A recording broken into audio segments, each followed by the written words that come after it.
రసాల్లో హాస్యరసం ఒకటి. హాస్యమే అందాన్ని, ఆనందాన్ని, ఆరోగ్యాన్ని ఇస్తుందని మన పెద్దల మాట. పెద్దల మాట చద్ది మూట. కనుకనే నవ్వడం ఒక భోగం, నవ్వించడం ఒక యోగం, నవ్వకపోవడం ఒక రోగం అనే సామెత వచ్చింది. అందుకే ఆనందాన్ని మనకు పంచడానికి మన ముందుకు వస్తున్నారు తెలుగు వారందరికీ సుపరిచితులు పరమానందయ్య శిష్యులు.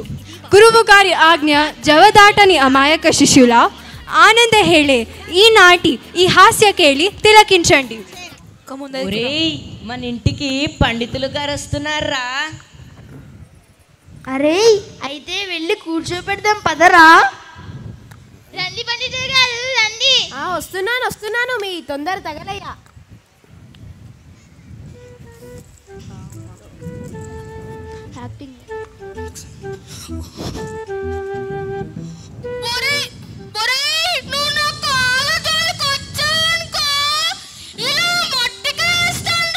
అరే పిల్లలు ఇలా రండి. మొట్టికాయ అంటే అలా కాదురా. నేను చెప్పనా? చెప్పండి గురుగారు. ఇలా వేస్తే లెంపకాయ, ఇలా వేస్తే డిప్పకాయ, ఇలా వేస్తే మొట్టికాయ, ఇలా వేస్తే జలకాయ, ఇలా వేస్తే కొత్తం.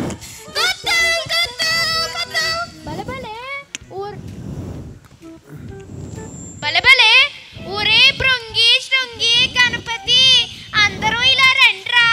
గురుగారు చాలా బాగా చెబుతున్నారు. వచ్చేస్తున్నాం.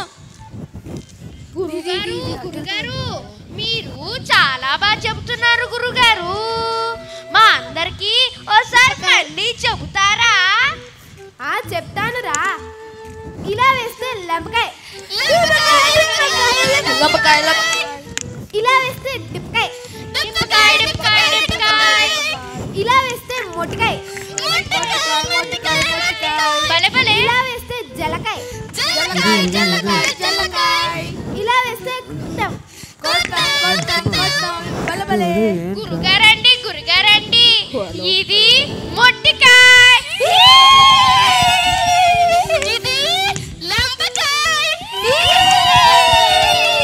ఇది డిప్పకాయ.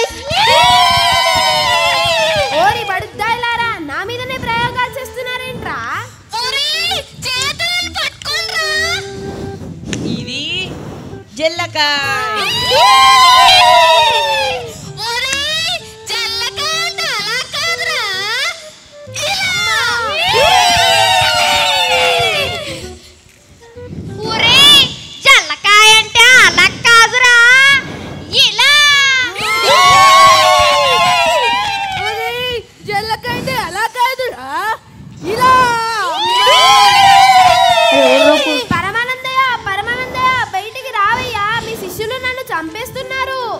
వస్తున్నాను. ఎవరది?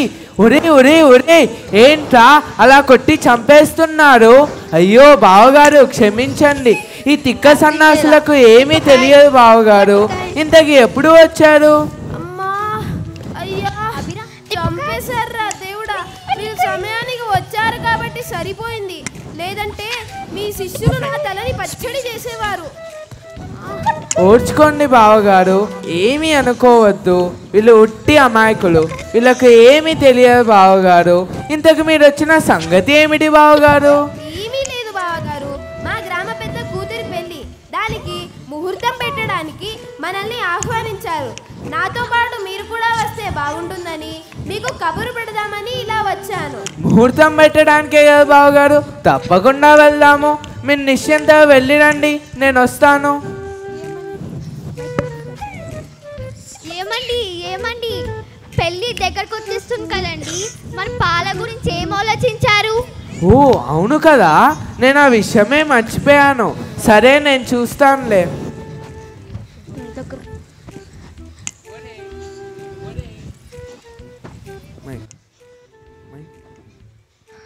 ఒరే ఇంట్లో పాలు లేవు, పెరుగు లేదు. పాలకి పెరుగుకి బాగా ఇబ్బందిగా ఉందిరా. ఒక మంచి ఆవును తీసుకొని రారా. ఎలా ఏం చేద్దాం? ఒక మంచి ఆవును తీసుకొచ్చేద్దాం గురుగారు. తీసుకొస్తారు సరేరా, కానీ మీకు మంచేదో చెడేదో తెలీదు కదా, ఎలా తీసుకొస్తారు?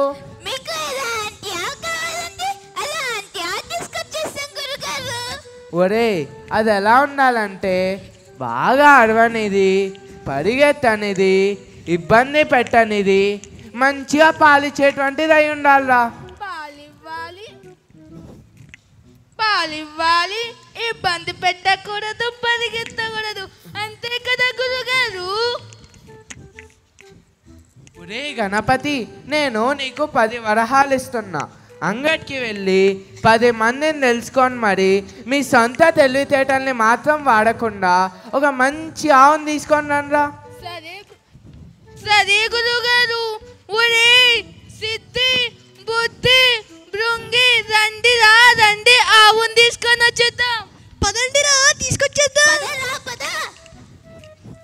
గురుగారండి, మన ఇంటికి మంచి ఆవు వచ్చేస్తుంది గురుగారు.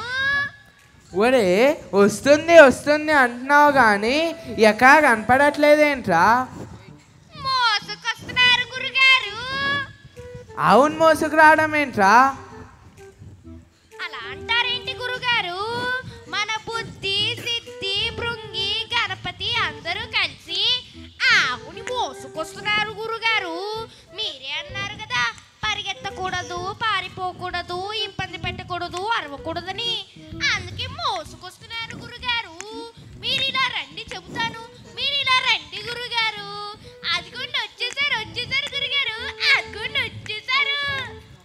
ఒరే మీ దుంపల దగ్గర చచ్చినాన్ని మోసుకొస్తున్నారేంట్రా? శివ శివ. ఒరే సిద్ధి, బుద్ధి, శృంగి, గణపతి ఆవును ఎక్కడి నుంచి తీసుకొస్తున్నారో అక్కడికే తీసుకెళ్ళండి రా. ఇక్కడికి తీసుకొస్తే మీ కాళ్ళు ఇరగొడతాను. వెదవల్లా ఉన్నారా, కొంచెం కూడా తెలివి లేదు. ఇప్పటికే మీరు చేసే తింగర్ చేష్టలకి విసిగెత్తిపోయాను. ఇంతకీ ఆవును ఎక్కడి నుంచి తీసుకొచ్చారా? వెండి పాల నుంచి గురుగారు. అఘోరించాలే, వెళ్ళి స్నానాలు చేసి రండి.